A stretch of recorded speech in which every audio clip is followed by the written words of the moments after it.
Assalamualaikum, jumpa lagi Football United ringan amatiran ala gua. Siang hari gua ingin news update, ngobrol ringan, yaitu bagaimana ada beberapa kabar ataupun update. Yaitu pertama, Marco Correa, Manchester United masih dikabarkan bernegosiasi dengan pihak dari Chelsea terkait dengan biaya peminjaman. Kesepakatan personal sudah diraih dengan Marco Correa, lampu hijau dari kubu pemain, tapi dari Chelsea, nah ini yang mungkin bisa jadi penghambat. Manchester United juga menyiapkan rencana lain, yaitu dengan Nicolas Tagliafico. Nah ini menarik ya, dimana kalau gue cari-cari beritanya, Nicolas Tagliafico ini kan tentu saja pernah bermain bersama dengan Erik ten Hag di Ajax.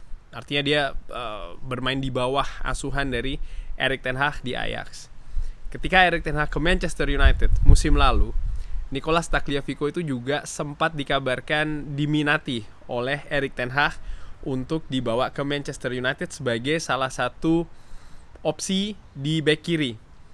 Setelahnya lebih dipilih Tyrell Malacia, mungkin usia yang lebih muda ya kan, yang menjadi pertimbangan. Tapi saat ini, nah ini kembali nih kabar Nicolas Tagliafico termasuk pemain yang disiapkan kalau seandainya deal dengan Marco Correa kolaps ataupun gagal. Semakin dekat tapi masih belum diresmikan karena ya kesepakatan dengan Marco Correa oke, tapi kalau dengan Chelsea gagal. Chelsea sendiri dikabarkan juga meminta biaya fee yang sedikit lebih mahal.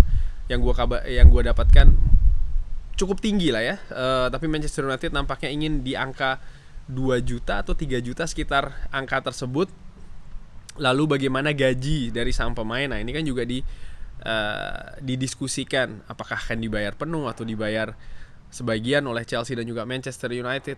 Sang pemain butuh menit bermain yang lebih banyak lagi. Semenjak dia pindah ke Chelsea memang situasinya tidak sama seperti dia di Brighton, dimana ketika di Brighton tampil cukup bagus, luar biasa, menjadi mungkin back kiri terbaik ya musim tersebut. Tapi setelah ke Chelsea memang berbeda. Gue nggak tahu kenapa bisa drop turun penampilannya. Semoga kalau seandainya memang jadi ke Manchester United bisa lebih bagus. Nah, selain Marco Correa atau posisi back kiri yang masih ditunggu dinantikan update-nya, ada kabar terkait dengan pemain tengah, di mana gue baca berita ada kemungkinan tukar pemain nih antara Manchester United dengan Bayern Munchen, Scott McTominay dan Ryan Gravenberch.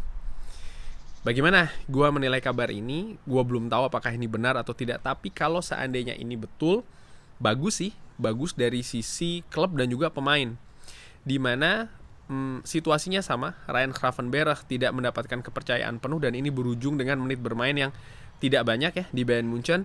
Sementara Scott McTominay pun juga demikian dengan Erik ten Hag ya, di beberapa pertandingan awal tidak masuk skema, bahkan ya lebih banyak duduk di bangku cadangan. Di pre-season pun juga tidak masuk skema inti dari tim utama Manchester United, sehingga memang belum mencapai atau belum pada level yang bisa meyakinkan Erik ten Hag. Sang pemain sendiri menurut gua dari akademi Manchester United, gue sih happy kalau dia ke Bayern Munchen sehingga bisa mendapatkan menit bermain yang lebih banyak lagi. Bagus untuk perkembangan dari Scott McTominay. Pun juga Ryan Gravenberch, kalau memang seandainya datang ke Manchester United, ya Manchester United butuh amunisi baru di lini tengah. Sang pemain pun juga mengincar menit bermain yang lebih tinggi.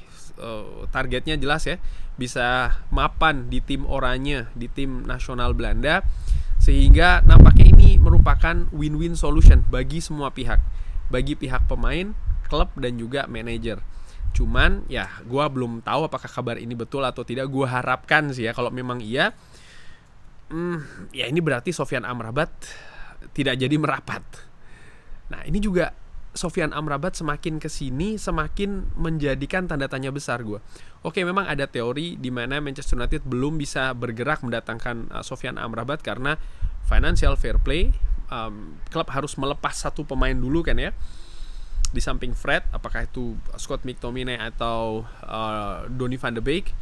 Tapi di sisi lain gue juga berpikir, Situasi ini kan juga sudah terbuka loh bagi Sofyan Amrabat. Sang pemain dikabarkan ingin pindah dari Fiorentina. Klub juga sudah paham dengan hal tersebut. Tapi Manchester United yang selama sudah berapa? Mungkin sekitar 2 bulan loh ya. 1,5-2 bulan terakhir ini kan selalu dikaitkan dengan Sofyan Amrabat. Tapi belum melakukan pergerakan. Nah ini kan menjadi tanda tanya besar buat gue. Dikabarkan secara kesepakatan personal sudah diraih. Tapi sekali lagi, kok dari klub belum? Ini apakah ini memang hanya hype dari media saja atau seperti apa? Yang jelas Manchester United butuh pemain tengah. Buat gue ini menjadi tanda tanya besar sih. Kenapa kok belum ada pergerakan? Oke, memang di sisi lain bisa jadi financial fair play itu tadi, tapi mungkin juga ada hal lain sih menurut gue. Sekarang waktu semakin sempit ya. Yang jelas Manchester United butuh tambahan paling tidak di 2 posisi, back kiri dan juga gelandang tengah. Untuk back kiri dibilang urgent, ya mungkin urgent juga karena memang situasinya sangat tipis, hanya ada Diogo Dalot ya kan. Tapi di sisi lain pemain-pemain yang cedera kan tetap akan kembali 1 pekan lagi. Bukan 1 pekan lagi, sorry, 1,5 bulan lagi ya. 6-7 pekan kan dikabarkan. Sekitar 1-1,5 bulan lagi. Sehingga kalau mendatangkan pemain dengan status pinjaman pun juga harus hati-hati. Kalau seandainya memaksimalkan pemain yang ada pun, menurut gue itu juga sebagai salah satu opsi loh. Karena mengingat ya pemain-pemain yang ya Luke Shaw, Terrell Malacia, mereka juga akan kembali. Dan Manchester United juga punya pemain yang menurut gue bisa bermain di sektor back kiri. Lisandro Martinez contohnya, Diogo Dalot contohnya, atau apakah Johnny Evans bisa dimainkan di back kiri juga ya. Tapi yang jelas ada beberapa opsi di sana, sehingga ya faktor-faktor tersebut harus menjadi pertimbangan dalam mengambil pemain di sektor back kiri utamanya. Karena kalau mengambil Marc Cucurella, secara kemampuan dia bagus, luar biasa, tapi seperti apa nih peminjaman sampai kapan? Jangan sampai juga terlalu menumpuk ya. Nanti ada satu masa di mana Manchester United punya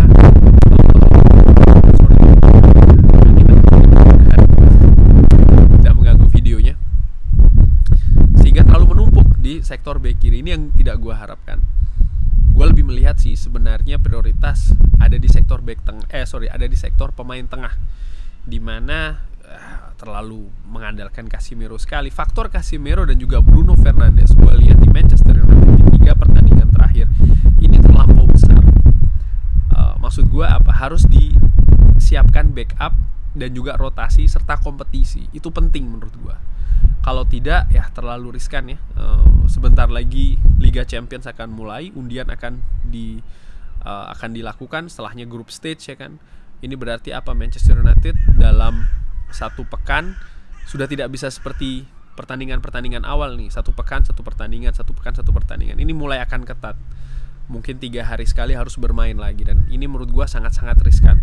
Cedera, akumulasi kartu kuning ya kan. Ini bisa menghambat menurut gue. Lalu ya terkait dengan cedera, ini juga ingin gue singgung sedikit ya. Gue menilai ya fisik itu memang jadi isu ataupun jadi situasi masalah di Manchester United saat ini. Sudah sering gue singgung ya, bagaimana ketika menghadapi Wolves, pergerakan luar biasa Wolves menjadikan mereka bermain lebih bagus daripada Manchester United. Mereka bergerak lebih banyak. Babak kedua menghadapi Tottenham Hotspur pun juga demikian. Baru ketika menghadapi Nottingham Forest ada perbaikan nih. Gue harapkan ketika menghadapi Arsenal nanti situasi fisik sudah bisa kembali, karena ya ini jadi tanda tanya besar. Ada dalam tanda kutip penurunan situasi fisik dari para pemain Manchester United. Dan kalau dilihat pemain-pemain yang cedera pun juga banyak soal muskular, artinya soal otot. Apakah ini kelelahan? Itu dia yang harus diatasi oleh tim kepelatihan Manchester United. Kurang lebih demikian. Kabar terakhir sebelum gue update nih, ketika gue bikin video ini disebutkan Dean Henderson hari ini akan diresmikan di Crystal Palace.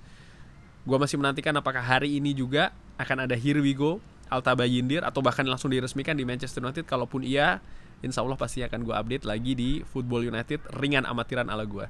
Terima kasih sudah menyaksikan. Jangan lupa like, subscribe. Wassalamualaikum warahmatullahi wabarakatuh.